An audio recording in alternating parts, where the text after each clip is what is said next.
Today we will continue the topic design of linear phase FIR filters. Okay, so I have uploaded a video for you to a prerequisite class for this particular numerical solving session. Okay, so what does it involve? By the way, the first step would be to specify the desired frequency response. Okay, then what you have to do is you have to decide on what is your order budget.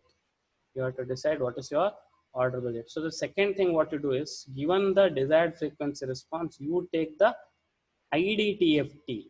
That would be the second thing. Okay, you have to take the IDTFT. So third step would be to replace every n by n minus alpha. Replace every n by n minus alpha. Okay, so there is a ready template of formula to be used in case you are implementing a low pass filter. If it is a high pass or a band pass filter, then we have to calculate the IDTFT. Otherwise, there is a ready template available. So once you are done replacing n divided by n minus alpha, so that moves the entire thing to the right side instead of symmetrical values on either sides. Once you are done with that, the next step would be the windowing. Okay, the next step would be, so this is what I was talking about, replacing n by n minus alpha. So this you can see here is a template formula for a typical low pass filter, sin omega c n minus alpha. Now this is what I was referring to as alpha. This is usually equal to order minus 1 divided by 2. Order sometimes in some of the textbooks are given as capital N, in some textbooks given as capital N. So this formula can be used. Once you are done with this, then what you do is you multiply them with the windowing function W of n. You multiply it with a windowing function W of n. So that will be my fourth step. So that's it. Once you multiply it by the windowing function, you have your impulse response ready. Then what you can do is, maybe you can either implement it, or from the introductory topic what we had studied a derivation, right, of getting the frequency response. Even you can do a simple substitution and get the frequency response from it. Okay. Now we are discussing why we cannot take the points, right? I told you that there will be infinite number of samples when you take the IDTFT, and you have to make a choice to pick some finite values. When I say finite, 10 is also a finite number, 400 is also a finite number. So how many values to choose? Lower values usually give a very not so ideal filters, whereas higher orders, even though they give filters that are much closer to ideal value, but then they increase the delay, they increase the cost, and they increase the power consumption. Okay, and then there was one more topic called as Gibbs phenomenon that I have spoken about. So Gibbs phenomenon is this particular overshoot that exists near the band edges. This is not part of our plan. We don't want this. This particular overshoot is something that we want to reduce.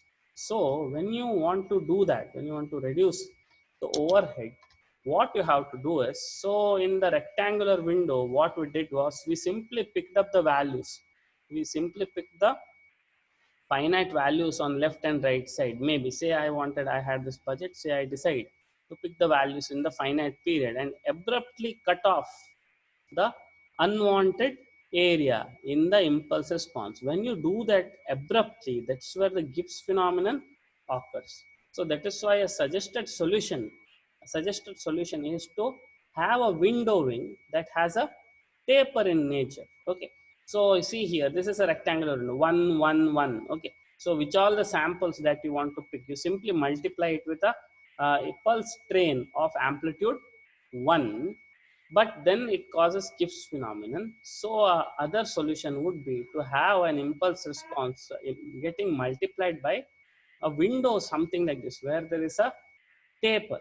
Taper in the sense, this particular gradual reduction in the amplitudes of the impulse response tending towards 0 or much smaller values. Okay. So which all types of such windows do we have? Rectangular windowing is nothing but picking the values as they are. Then there are this Hanning, Blackman windows. There are so many. See this Bartlett window, Kaiser window, and so and so. Let us see these windows one by one. Okay, so here you can see I'm showing you there are certain windows here. See a frequency response of each of these windows is shown here. Let me take you to next page. Okay, there are a lot of details here. There are a lot of details here. So here you can see there is a filter. There is a response, frequency response of a filter which has been implemented using three windows. So there are filters here. So they have plotted them one above the other. Author is saying this is a filter. This one here is the response of a output filtered through a Hanning window. Okay. So shall I take you to the previous page? See here in the previous page, what is the difference? See all these windows here have a taper. Okay, so what is common in all these windows is there is a taper, but then depending on the way they are calculated, right, there is a small change. Okay, there is a small change. Let me show you the formula also. Here is the formula. You can see here rectangular is nothing but picking the values. Okay, that means multiplied one. When you multiply something with a string of ones from 0 to m, so what's going to happen is you will naturally pick all the values from 0 to uh, m, right? That's what happens. You pick the values from 0 to m. So that order is m plus 1. Okay, in such case, the order will become m plus 1. Okay, this is what it's all about. That means you simply multiply them with all ones, I should say. You will multiply with all the ones. So that is being given this fancy name called as rectangular window. But then you call, if at all you multiply instead of all ones, if at all you choose to multiply this with you know these shapes, say for example Hamming, how does it look like? So I will multiply with not one, but instead a shape, it looks something like this maybe. Okay, so values you can see. So what this amplitude suggests is, okay, the maximum value should not exceed 1. Okay, so that means in the center of the lobe, in the impulse response, it picks the values as they are, but as and when the side lobe values are reached, those values will be systematically suppressed. Okay, those will be systematically suppressed so as to avoid Gibbs phenomenon. This entire thing we are doing to avoid Gibbs phenomenon. Okay, so see here the windows, they differ in the kind of expressions they are represented with. Okay, so these slight changes are making a lot of difference. Okay, you can also try some windowing, maybe, who knows, you can get a better one. Whatever that is there in the textbook need not be the final one, you can always do better. Okay. Yes, so these are the various windows. Okay. And how do they differ from each other? So here you can see there is a catch. So what is it? Yeah, see here. So there is a performance comparison of the windows. There are two terms. There is something called as width of the main lobe, and there is something called as p approximation error. What is this? I would like to call this as stop band attenuation. Okay, I would like to call this as stop band attenuation. Okay, so what does that mean? That means let me try to draw. Let me try to draw here something. Wait a second. Here, then page. Okay, so here for comparison there are filters. There is a filter implemented with the rectangular window, and there is a filter that has been implemented with the Blackman window. Now what we'll do, let us compare these two. And are there any apparent changes between the two? This is filter implemented using rectangular window. This is a filter implemented using Blackman window. So would somebody will be a sport and tell me which filter among this is better? Can you guess which filter among these two are better and why? So one of the requirements for a better filter would be the difference in the pass band and the first side lobe in the stop band. This should be as maximum as possible. Suppose my passband attenuation is 20 and stop band attenuation is 40. Still it is fine. I am not interested in their absolute values, but I am interested in the difference between the passband and the stop band attenuation. Here you can see for a filter where you have picked the values as they are for a finite period, say what you call it as rectangular window, this gap is 21 dB. That means the stop band is 21 dB more suppressed than pass band. That is 10 times more suppressed, right? 20 dB is nothing but 10 times more suppressed. Okay. So you want as maximum suppression between pass band and stop band as possible. But then this may not be sufficient because any noise here can always spoil the entire performance. Whereas here you can see in this particular case between the pass band and stop band, right? The pass band, see this first lobe is usually considered wherever the things are worse that are considered. See here, height of the first slide lobe and then the pass band. See this here is pass band,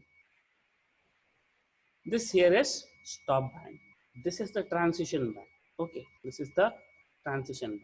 Here you can see, here you can see the gap between the two. Okay, this particular gap between the two, this is only 21 dB, whereas here this is around 70, how much, I think 74, that's what author talking about, 74 dB. Now what does this mean? Shall I make this 60? I will, for my convenience, even if it is 60 or it is 80. Now 80 dB, what does that mean? 80 dB stands for 1 is to what, 1000, right? dB, 10 multiplied by the thing. Okay, 20 log. That means if at all pass band attenuation and stop band, it will be pass band and stop band. The stop band will be suppressed 1000 times more compared to pass band. Here the stop band was suppressed 10 times more compared to pass band. Okay, so this particular filter here is much better. It is much more capable of suppressing all the frequencies in the stop band compared to this particular filter. In between there is one more filter. Now this particular filter, now this is which window, something, what is this, Hamming window. Okay, Hamming window is somewhere in between, so this can give a gain or something like, I don't know, what is this number, 54 I think. Between pass band and stop band there is a gain of 4 dB. Okay, so this is the in case of the attenuation performance, this here will be our first preferred filter, this is our second preferred filter, and this would be our third preferred filter. But then there is one more catch involved. Now what did I say? This is the pass band, here is the pass band, here is the stop band, this is the stop band. In between you can see this is the transition band. Okay, here you can see the pass band, the stop band, then there is the transition band, the pass band, the stop band, and then there is transition band. So what observation have you made? What is an ideal value for the transition band? I will call the transition band, it is nothing but the gap between, see, omega p is, which is the pass band frequency. Let me name it like that. Okay, let me call all the frequencies till which attenuation will be minimum, let me call it as pass band frequency. All those frequencies after which attenuation is maximum, let me call them as stop band frequency. So the gap between pass band and stop band, let me call it as delta omega, the transition bandwidth. Okay, so what do you think is an ideal value for the transition bandwidth? Ideally, have you seen an ideal filter? Ideal filter is like this, a box. The values on the left are allowed, the values on the right are straight away suppressed. So that's an ideal filter. So can anybody tell me what is the ideal value of the transition band? Can anybody tell me what is the ideal value of the transition band? Will somebody guess the ideal value of the transition bandwidth? The gap between, the time it takes the sluggish response between the pass band and the stop band. See here, this is the pass band, this is the stop band, this here is the transition band. So will somebody tell me what should be an ideal value for the transition band? What is an ideal value? Now see here, this is the ideal filter. Can you tell me what is the transition band in this particular case? What does your common sense say? What is the transition band in this particular case? Will somebody tell me? Transition band in this particular case. Will somebody tell me? Everybody say hi for the attendance. Everybody just type hi for the attendance.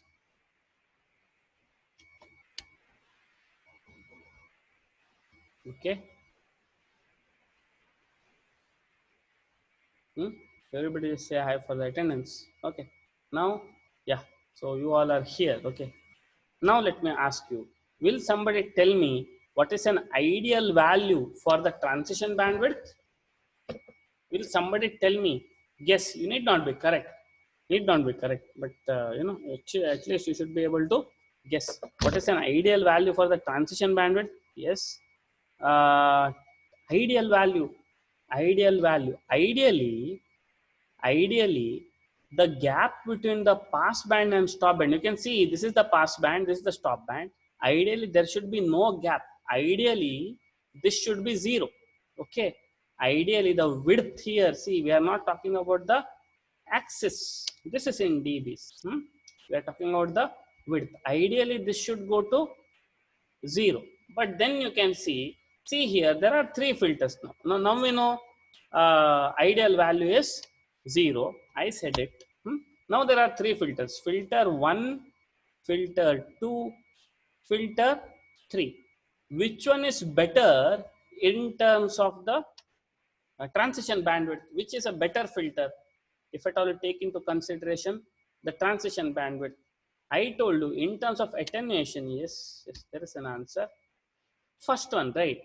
First one is a better filter because there is very quickly the transition bandwidth is very, very low. Whereas this particular third filter, you can see, taking a lot of time to decay from the pass band to stop band. Now, what happened earlier? We said that this particular filter is poor because it can only give a 21 dB difference between the pass band and stop band. Whereas this filter gave you something like 74 dB.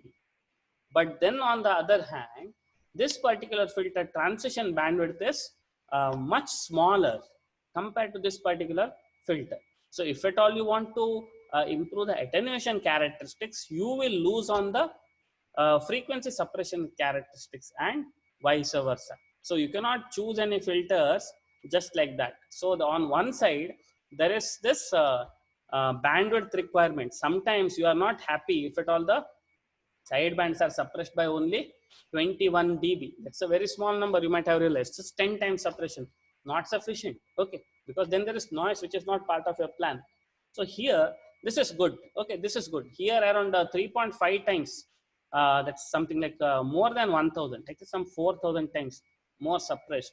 But then here you can see the sluggish response. That means if at all you want all the frequencies cut off above some 400 say hertz, then you may end up picking all the values up to 600 hertz also.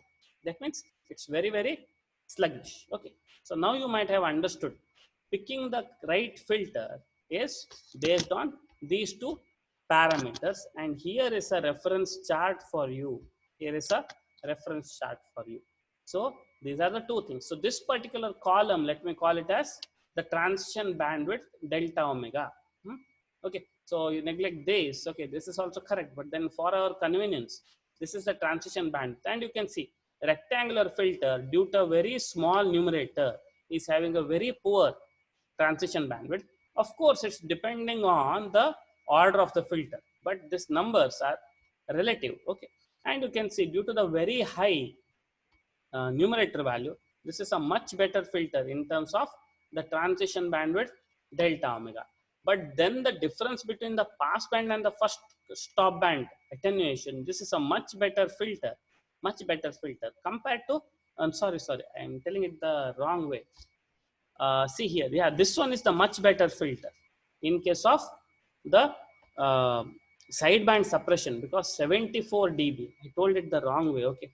So let me just okay, okay, yeah. So what is it? So in terms of sideband suppression characteristics, in terms of attenuation, this is a much poorer filter. This is somewhat good, but this is the better filter, or the best, I should say. And in terms of the transition bandwidth, the sluggish response, okay, in terms of transition bandwidth, a rectangular filter is a much better filter, whereas a Blackman is much away from something ideal. Okay. So usually in the numerical you will be given,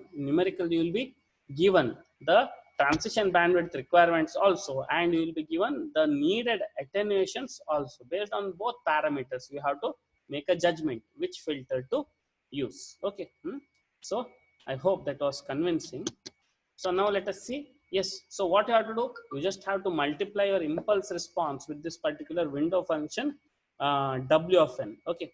That's what you have to do. So here are the expressions given. That's it. Okay. That's it. Now shall we start? We'll start with the numerical example. We'll start with the numerical example. Which is your second hour, by the way? Just asking. Which is your second hour and what time it's planned?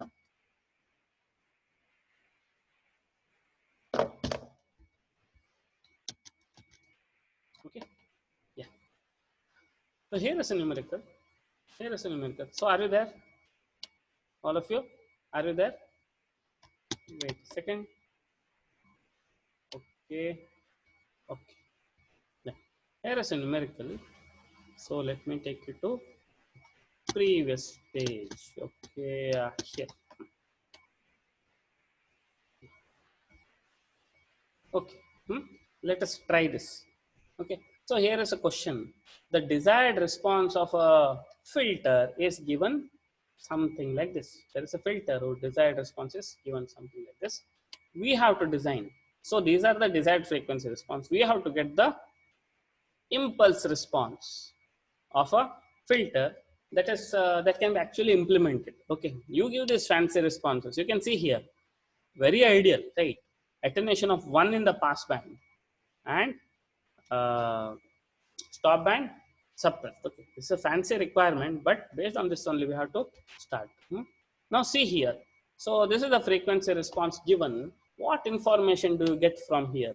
So one thing is for sure, this entire thing. Now, did you understand from this particular expression here?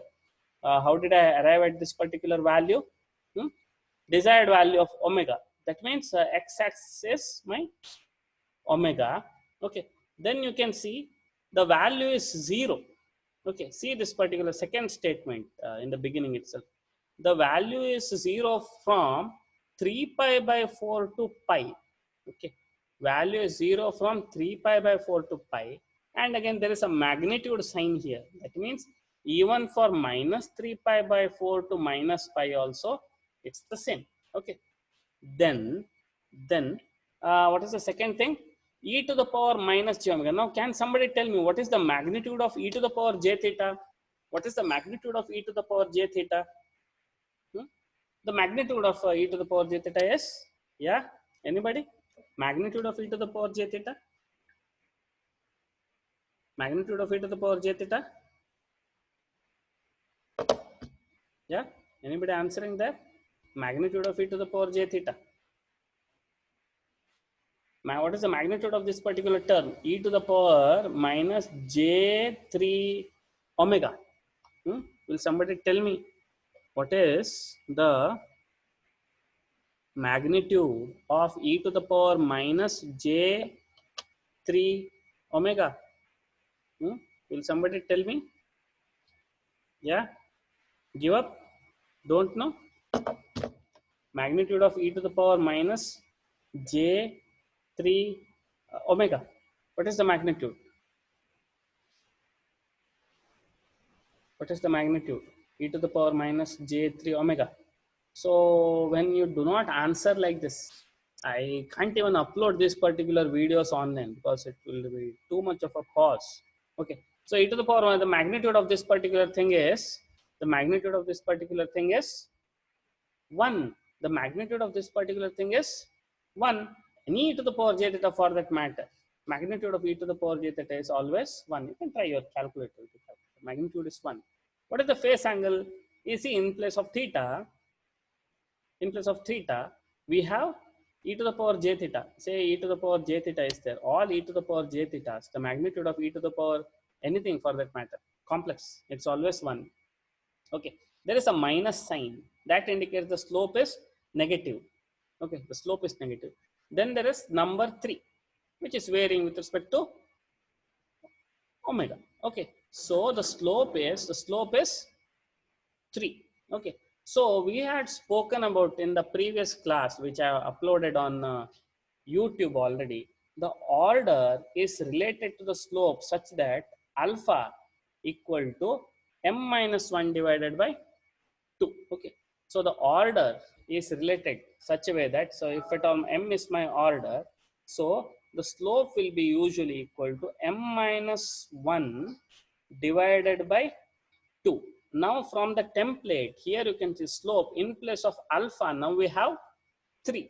Okay, in place of alpha now we have 3. So from this particular expression, this is how we arrive at the the expression. Okay, sorry, from the definition, this is how we arrive at the frequency response. Now I think we are partially ready. Now let us continue. How do we start? Once you have the given frequency response, then what you have to do, first thing what you have to do is take IDTFT. Take IDTFT. Okay, so let us see here. Okay, you take IDTFT. As I told you, since this is a simple low pass filter, and this thing here itself is my omega c, and this here alpha, from this particular thing we can arrive at an order of 7. Okay, alpha value is equal to 3. Okay, so there is this template here, sin omega c into n minus alpha divided by pi into n minus alpha. We simply substitute for a low pass filter problem. At least you can always calculate the IDTFT, it's going to yield the same thing. Sin omega c into n minus alpha divided by pi into n minus alpha for n not equal to alpha. Omega c by pi for n is equal to alpha. That is the template. That's where we substituted. Omega c was 3 pi by 4 divided by pi. So you are left with 3 by 4. And why did you get the sign value? You can see here, this magnitude was e to the power j, e to the power minus j. So you got this particular thing, pi and minus pi. So e to the power j theta minus e to the power minus j theta divided by 2j. That's the template. So you got this particular thing. Okay, fine. We got IDTFT from this. What next? Let me end this thing. Okay, so within some 5 minutes I will end this. Okay. So once you got this particular thing, what next? Once you got this particular thing, so we got the frequency response, then we could calculate IDTFT. No calculation here, simple substitution, let me remind you. Then afterwards we have to multiply this with the window. Okay, I just forgot to mention, the author had clearly mentioned use Hamming window. So when he says use Hamming window, we have to use Hamming window. If he says use rectangular window, then we have to use rectangular window. Similarly, in the question papers, it will be explicitly mentioned sometimes. Use this window, use that window. Otherwise, it will be mentioned to you the attenuation between passband and first stop band. If at all it is 40 dB, 50 dB, we have to go for Hamming window. If at all it is 70, 80, 90, we have to go for Blackman window. Okay. So here is the window function. I had given you earlier the list of all the formulae. Only thing what we were waiting was the order. Now we got the order. It is 7. Okay. Order is 7. Anything else? No. Remaining all values are known. Okay. The rest of the things. Now from this, what to do? Take a calculator. Then substitute n is equal to 1, 2, 3, 4, 5, 6, and 7. Okay. You go take this particular expression and go on substituting in the calculator. This is what you get. Have a column ready for this calculation. Then afterwards, there is this particular thing again in your calculator. So take your calculator once again. Okay, in this particular thing, substitute n equal to 0, 1, 2, 3, 4, 5, 6, 7. Okay, and there you will get this particular thing. Okay, you calculate these things on your calculator. Just you hardly have to calculate some 7 values, and you can see the hint. If at all you are correct, then the values in the first half and the values in the second half, they will be same. Remember, it's a linear phase FIR filter, so it has to be either symmetric or anti-symmetric. So first half values and second half values being same roughly tells you that maybe you have done a correct thing only. Even your windows are also symmetric from the midpoint. Okay, they are also symmetric from the midpoint. How to get the final impulse response? The final impulse response is simply your desired impulse response multiplied by the window function. Okay, desired impulse response multiplied by the window function. There you have partially done with the problem. Okay, this is what you wanted to do. Okay, derive the impulse response of the desired filter. You have derived. Now what to do with it? You can get the frequency response. Remember, in the beginning I had given you the list of formulae. Okay, so there are 4 formulae for a filter order being odd, filter order being even, filters being symmetric, filters being symmetric. Okay, something like this, or filters being asymmetric, something like this. Maybe for both the cases, for all 4 cases, formula have been given. So which is this particular case? Order of 7, right? So this is m equal to odd symmetric case. So we use this particular formula and we substitute this result. Okay, and you substitute the result here. Okay, you substitute the result here. See, this is the magnitude is always 1 year only. So here you can see the values have been separated as magnitude and phase. You can see minus j omega n minus 1 by 2. This is particular value is here. Okay, so we simply substitute in the formula. Okay, since there will be, once again let me tell you, only 6 or 7 values, we can always calculate this particular thing. If order 6 or 7, we can calculate the values on calculator. If it is 15 or 20, we will simply skip. Okay, then what about the implementation? Here we are. So we had the impulse response values. We will represent this h of n in terms of delta n. Okay, see, you can see these are the same values. Remember, see, first half value and second half value. See, this one and this one are same, this one and this one are same. Okay, delta n, n minus 1, n minus 2, right? That's what your impulse response is. This is what we got. This is what we got, right? Everything, all discrete values represented in terms of impulse. There was a catch, by the way. The first half value and the second half value were same, so that we can reduce a multiplier. You can see I can reduce a multiplier here. A multiplier is a very complicated and costly device compared to an adder. Here also I have reduced a multiplier by using simple bracket. Okay, so we rewrite the whole expression with this particular manner. Then afterwards, how do you get the difference equation? Simply replace your input by an impulse. Okay, if at all you replace delta by x of n, if impulse is the input, the impulse response will be your output. So this is your y of n. So in place of x of n delta n, you simply replace it with x of n, and here is the final product. This is implementation ready in your lab. You can see how it is done. See, this is x of n. Then after one day flip flop, this is x of n minus 1. This is x of n minus 2, n minus 3, n minus 4, n minus 5, n minus 6. And here we have tapped here. You can see first value with this value, x of n plus x of n minus 6. See here, x of n plus x of n minus 6 multiplied, added with, see this one, x of, what is this? See, x of n minus 1 and x of n minus 5. Okay, with minus 0.9. Okay, so much optimized result. Okay, this is your final product. So how did we arrive at this particular? We started with a very, very fancy desired frequency response, and here we are, a implementation ready architecture. Okay, that's a linear phase FIR filter. Okay, so thanks for joining. You also try this particular thing once again. Let me give you a very small homework today. Let me give you a small homework today. There will be a test also. There will be a test also, which will be announcing tomorrow when I will conduct. So no more additional this thing on. Okay, most of the weightage will be given for the regular assignment, in time submissions and correct submissions. Okay, so today I will upload one very small exercise based on FIR filter. Hope to get some response from you also. Okay, thanks for joining. Bye.